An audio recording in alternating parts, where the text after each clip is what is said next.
నా భక్తులు సంవత్సరానికి మండల కాలం నీ 7 ఏళ్ల పీడనలో అనుభవించు కష్టాలన్నీ అనుభవిస్తారు. ఆ 40 దినములలో ఎన్ని కష్టములను అనుభవించగలరు?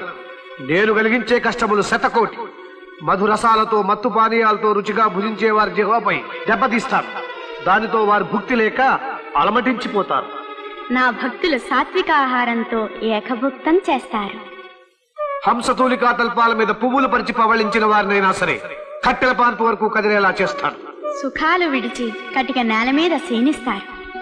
పరిమళాలు వెదజల్లు పన్నీటి జలకాలకు తిలోదకాలు పించి గజగజలాడించేలా చేస్తాడు.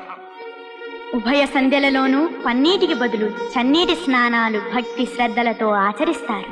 కట్టుకోవటానికి తగిన బట్ట లేక, నఖకేశ సంస్కారాలు పాదరక్షణ లేక, తనను తానుగా చెప్పుకోలేని దుస్థితితో సిగ్గుపడి రూపు చెడి హీనంగా దీనంగా పరిభ్రమించేటట్టు చేస్తారు.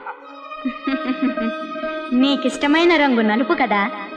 నల్లని వస్త్రాలు ధరించి పాదరక్షలు విడిచి నఖకేశ సంస్కారాలు మాని మాలధారణతో దీక్షాబద్ధులై స్వీయ ఉనికిని కోల్పోయి స్వాములుగా పిలువబడతారు. నీవు చెప్పిన కష్టాలన్నీ భక్తితో ఆనందంగా ఆచరిస్తారు.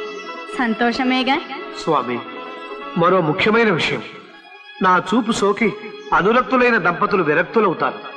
కఠోరమైన బ్రహ్మచర్య వ్రతాన్ని అవలంబించి స్వామియే శరణమయ్యప్ప అని శరణుఘోష చేస్తూ అడవుల వెంబడి పాదచారులై నా దర్శనార్థం వస్తారు. అటువంటి నా భక్తులను నీవెప్పుడూ పట్టి పీడించరాదు. శుభయోగములనే కలిగించాలి. ఇది నా ఆజ్ఞ. ధర్మశాస్త్రావతారమైన నీ శాసనము నాకు శిరోధార్యం.